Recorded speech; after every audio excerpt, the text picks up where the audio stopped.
Bonjour à vous. Donc aujourd'hui, une vidéo pour exposer le point de vue suivant. Les juifs sionistes, par un fil dégradé subtil et par un procédé qui a trait à de la pédophilie intellectuelle, sont devenus la version qu'ils ont donnée des nazis en fait. Car aujourd'hui, les sociétés se transforment en camps de concentration dans lesquels on gaze progressivement les gens dans le mensonge du monde artificiel et on se sert donc des populations comme de savons humains au profit de la résurgence d'Israël tout en pillant l'héritage culturel des populations en déshérence, ce qui renvoie au dents nord. La mythologie choatique sert à couvrir le crime qui a lieu de manière contemporaine au niveau civilisationnel. Car la réalité, c'est que si le Christ a impulsé une ère d'émancipation, en expliquant en contradiction avec le judaïsme que, malgré le chemin de croix, il fallait prendre de la hauteur sur l'immaturité des hommes et puis le fait que chacun essaye de se rejeter et de faire assumer à l'autre ses propres tares, le Christ, voyant l'immaturité des humains, utilise à profit cette réalité de l'humanité pour aller vers le haut. C'est ce qui fait qu'au travers du pardon et de sa résurrection, il retrouve son aspect original et il montre comment le chemin aux hommes, comment s'extraire, si vous voulez, des secrets de famille et de l'enfermement de haine qui bloque l'humanité et auquel correspond, si vous voulez, le rapport archaïque que le judaïsme représente. Car si des juifs extrémistes ont balancé au visage du Christ le fait qu'il était condamné à bouillir éternellement dans une marmite d'excréments, ça n'est que leur propre réalité qu'ils ont, par égo mal placé et mauvaise foi, et par aspect réfractaire, jeté sur le Christ, car eux sont incapables de pardonner et de s'extraire de ces rapports de prédation intergénérationnelle. La prédation rabbinique et les circoncisions sont pas probablement responsables d'une enfance chaotique qui fait que les juifs les plus enfermés sont condamnés à être en total conflit avec l'humanité qui n'est pas aussi enfermée qu'eux, si vous voulez. Et le Christ est arrivé à expliquer par le chemin de croix le pardon et puis les notions de valeur telles que la charité, le partage, aider les plus faibles. Eh bien, le Christ a expliqué aux humains comment s'émanciper. Et dans le temps, des mouvements chrétiens ont essayé de comprendre le Christ et puis de transmettre son héritage. Mais ils se sont distendus, superficialisés, et au fur et à mesure, on arrive. J'ai expliqué le processus, on voit le catholicisme passe au protestantisme et le protestantisme dégrade la planète au profit du judaïsme. Donc on est dans un programme, si vous voulez, globaliste de résurrection d'Israël, de là où le Christ et l'Empire romain avaient ventilé le judaïsme. La capacité des Goïs à tenir les préceptes religieux replace le judaïsme au centre des impulsions, de là où le Christ avait essayé d'impulser une ouverture, si vous voulez. Et par fil dégradé, du fait que les gens n'ont pas tenu leurs préceptes et ont préféré se faire des guerres de compétition stériles, c'est là qu'on en arrive à la Grèce humaine et au savon humain. C'est-à-dire qu'on a monté par le diviser pour mieux régner les gens les uns contre les autres jusqu'à les dégrader au plus petit dénominateur commun. Et c'est là qu'on comprend toute l'imposture de la mythologie choatique dans son utilisation contemporaine, à savoir que par le mythe des savants humains, on couvre le fait qu'on se sert de la complaisance des gens dans le matérialisme en contradiction avec la spiritualité pour un projet de dégradation qui, en superficialise, au niveau collectif, plus les gens superficialisent, non seulement ils s'affrontent entre eux, c'est-à-dire qu'ils se réduisent au plus petit dénominateur commun, mais en plus, ils se déportent dans la planète pour agresser d'autres cultures. Et ces massacres de masse de guerre néocoloniale, on va les appeler pour parler de la période contemporaine, massacres des pans entiers de l'humanité, ce qui a pour effet de superficialiser l'humanité au profit des cultures plus superficielles. D'où la résurgence d'Israël sur l'incapacité des Goïs à tenir leurs préceptes religieux, à préférer se faire la compétition pour des raisons narcissiques, bien souvent stériles, de culte de la façade, des cultes des apparences, Tout ça procède à la dévirilisation qui permet aux gens les plus superficiels de prendre de plus en plus de poids. Voilà comment, par le ciment de l'imposture que représente la mythologie choatique contemporaine, on est en train de maquiller le crime contre l'humanité qui est en train de se mettre en place sur l'autel du gouvernement mondial unique avec le judaïsme au centre des impulsions à la place des mouvements religieux. Donc on gaze les gens dans le mensonge du monde artificiel, on se sert d'eux comme de savants humains au profit de la résurgence d'un projet qui place Israël au centre des impulsions, et on vole leur héritage, les dents en or.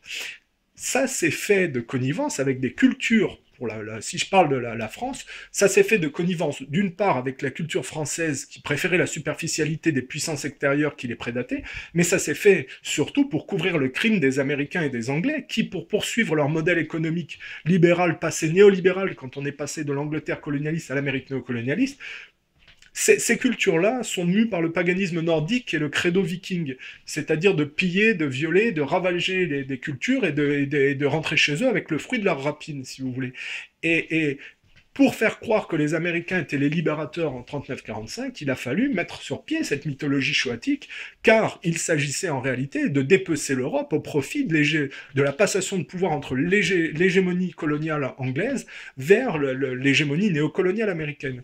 Hein, j'ai expliqué que quand en 1916 les Allemands proposent la paix, les banquiers juifs, voyant que la déportation des cultures anglo-saxonnes ne s'arrête pas et que Israël croit au fur et à mesure que les gens se superficialisent dans la nature, hein, l'Amérique n'est que l'extension colonialiste de l'Angleterre, les banquiers juifs interviennent et disent « vous n'acceptez pas la paix, on fait venir les Américains dans la guerre, vous nous donnez une portion de la Palestine ». Et au fur et à mesure que l'Europe se dégrade, est à feu et à sang, la passation de pouvoir passe à l'Amérique néocolonialiste et on fait passer les Américains pour des libérateurs alors qu'ils sont en train de piller l'héritage français avec la complicité des Français qui se font la guerre entre eux. Hein. Je veux dire, Pétain induit De Gaulle induit mai 68, mai 68 induit la dégradation de la France par Sarkozy et Hollande qui induisent Macron et ainsi de suite. On est dans un processus de dégradation contrôlée et de superficialisation globale, c'est une réalité. Ça ne peut s'opérer que parce que les gens ne font qu'un effort. Hein. Si les gens, à un niveau collectif, voulaient aller dans une autre direction, bon, bah, la mouvance qui va dans l'autre n'insisterait pas, si vous voulez. Hein. Ça ne peut se faire que... Mais ce qui est choquant, c'est l'utilisation d'accusations inversées sur les gens qui essayaient de résister, et c'est là qu'on a affaire à de la pédophilie intellectuelle pour maquiller le crime. Hein. Et l'inversion des valeurs se fait notamment au niveau international quand, sous des accusations inversées type crime contre l'humanité, négationnisme, révolutionnisme, droits de l'homme, on dégrade des populations qui refusent de se soumettre à la décadence globale. Cette décadence globale aboutit à une copie artificielle de l'homme original par le biais de cultures superficielles qui prennent le pas et qui, par une imposture, essayent de se faire passer pour ce qu'il y a de mieux, si vous voulez, alors qu'ils ne sont qu'un pastiche. Et c'est là qu'on voit que le problème des cultures occidentales à se complaire dans la cosmétique et l'aérospatiale montre que la complaisance dans le culte de la science qui caractérise finalement le parcours d'Odin dans le paganisme nordique, qui troque son œil gauche contre la science et qui finit broyé par les mâchoires du loup Fenrir, c'est-à-dire le chien enragé, il n'y a pas d'émancipation type christique où on s'extrait des secrets de famille et de la prédation intergénérationnelle par le haut, c'est-à-dire le pardon, ce qui permet ensuite d'aider les autres à s'en sortir, eh bien non, les gens vont préférer se réfugier dans l'aspect archaïque que le judaïsme représente, et c'est ce qui fait que le bout de la chose, c'est un gouvernement mondial unique avec Israël au centre des impulsions, c'est parce que les gens ne veulent pas faire d'efforts. Évidemment, si les catholiques se sont déportés dans le temps jusqu'à être prédatés par les protestants, hein, qui plus superficiels ont pris le pas sur les croisades, puis après la déportation des Amériques, donnent la main mise par les guerres caribéennes et la guerre de 7 ans sur la monarchie protestante, qui n'est qu'une copie superficielle du catholicisme par le truchement du paganisme nordique sous-jacent à leur culture. Et bien tout ça contribue par la déportation colonialiste accentuée à la dégradation de la planète, à la superficialisation des cultures et à l'établissement d'une globalisation par le bas, c'est-à-dire par le plus petit dénominateur commun, le judaïsme, version Rothschild, au centre des impulsions. Et donc, le ciment de cette mouvance en décadence, c'est la Shoah. Elle permet à ces gens-là, qui n'ont qu'un rapport stérile au monde, de tout à fait piller les cultures et l'héritage mondial, si vous voulez. Et donc, savon humain, chambre à gaz et dents en or. on gaze les gens dans le mensonge du monde artificiel pour artificialiser l'humanité au profit de la perpétuation d'un modèle stérile qui n'est qu'un archaïsme, si vous voulez. C'est là toute la contradiction. On voit bien que plus on avance dans le temps, plus on a des films avec des dinosaures, par exemple. Il y a la sophistication technologique est couplée à un rapport au monde tout à fait archaïque et réfractaire. Et c'est là que c'est problématique, c'est que il y a un gros problème de contradiction entre une copie artificielle de quelque chose qui est archaïque dans le fond, mais qui se fait passer pour le progrès sous le truchement de l'aspect technologique, si vous voulez. Alors ça peut renvoyer à Metropolis de Fritz Lang, ça peut renvoyer des signaux ont toujours été envoyés dans le temps pour expliquer l'imposture de ce culte de la science qui prend de plus en plus de pas, si vous voulez.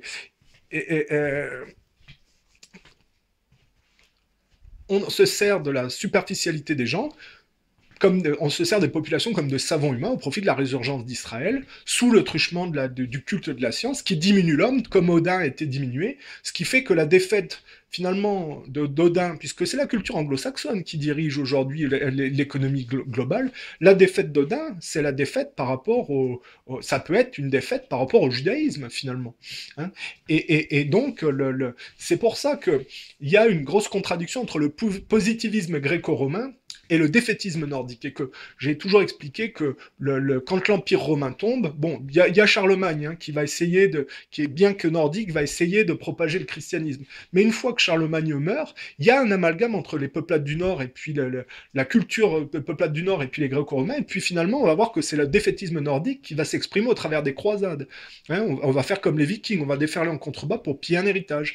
Et puis donc il y a les banques juives au XIIe, XIIIe siècle pour gérer la mascarade, et puis progressivement on passe par le culte de la science et la faillite des églises catholiques à une copie plus superficielle qui est le protestantisme, qui est régi par le défaitisme nordique. Le protestantisme va prendre le pas et par la déportation accentuée que les catholiques avaient déjà fait avec la colonie des Amériques, par la déportation accentuée de la mouvance protestante qui prend le pas, le monde va être à feu et à sang, et les massacres de masse vont superficialiser l'humanité, et ce qui va permettre au judaïsme de prendre de plus en plus de poids, jusqu'à finalement être le plus petit dénominateur commun d'une mouvance globale, si vous voulez. Et aujourd'hui, cette mouvance maquille le crime contre l'humanité, c'est-à-dire que l'humanité originale est remplacée par une copie artificielle maquillée derrière la sophistication technologique, et cette mouvance de l'imposture, si vous voulez, avance par des accusations inversées, crime contre l'humanité, droits de l'homme. En réalité, il faut faire la traduction. Le crime contre l'humanité, c'est le crime contre les peuples qui empêchent la résurgence d'Israël, c'est-à-dire la résurgence de l'archaïsme des rapports enfermés, c'est-à-dire les gens qui ne veulent pas se soumettre au matérialisme sont taxés de criminels contre l'humanité, alors qu'évidemment on est en train de tuer l'humanité au profit de la résurgence de quelque chose dont le Christ avait essayé d'émanciper les gens, si vous voulez. Et les droits de l'homme se sont transformés finalement au droit de se complaire dans l'objet de compensation, en contrepartie de ne faire aucun effort, mais au détriment des autres. Ce qui fait que cette mouvance qui a un rapport stérile au monde, superficiel, qui crée la dette, les guerres, et qui ne permettent finalement qu'à des fortunes privées de croître sur une quête de l'imposture, si vous voulez, tout en laissant la dette au collectif. Eh bien, cette mouvance-là, pour se perpétuer dans le temps, a toujours procédé par les accusations inversées, a toujours mis ses propres défauts sur le dos de ceux qui les empêchaient, ou qui les dénonçaient, si vous voulez, dans leur folie. Et c'est là qu'il faut comprendre, c'est que l'enfermement de l'humanité dans un monde artificiel permettrait au judaïsme de se perpétuer dans le temps éternellement. Vous voyez, c'est ça, il y a un projet d'enfermement de l'humanité dans un monde artificiel au profit d'une mouvance extrémiste juive. C'est ça le projet de fond des mondialistes.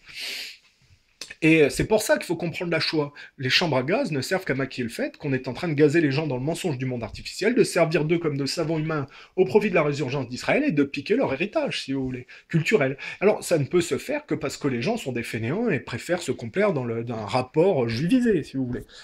Voilà, c'est une réalité. N'est prédaté que ceux qui sont fainéants. Hein. Les autres, bon, ben voilà. Et c'est malheureusement, c'est le collectif est plus porté vers la fainéantise que vers l'émancipation. Ça, c'est la réalité. Et donc, la Shoah est le ciment qui permet de couvrir le crime contre l'humanité. Et évidemment, dans ces camps de concentration qu'on est en train de mettre en place au niveau mondial, il y a des capots qui vous taxent de négationniste, de révisionniste, parce que, évidemment, la mouvance qui base le judaïsme au centre de ses impulsions est négationniste par essence et révisionniste, parce que négationniste refuse l'émancipation chrétienne, et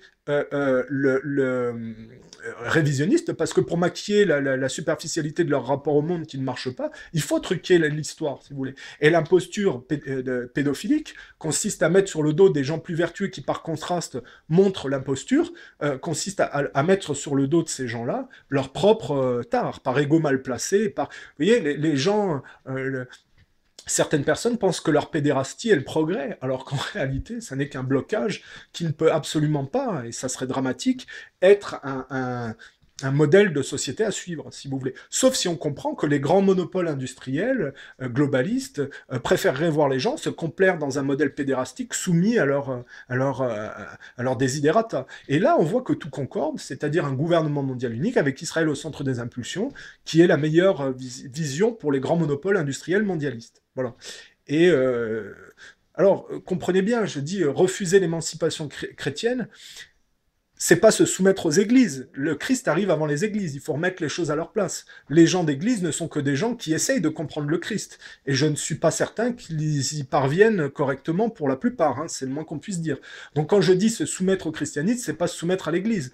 On n'a pas besoin de se soumettre à quelque chose. C'est comprendre d'être enfermé dans les secrets de famille et le culte du commerce qui en résulte ne procède que de la stérilité et finalement de la pathologie. Et le problème, c'est que quand on veut pas, quand on veut le dernier objet de compensation sans faire aucun effort d'émancipation, toutes ces pathologies, on les fait assumer à d'autres, c'est-à-dire aux naïfs en général. Et c'est là qu'est le problème. Voilà. Je crois que ça résume assez bien l'histoire, quoi.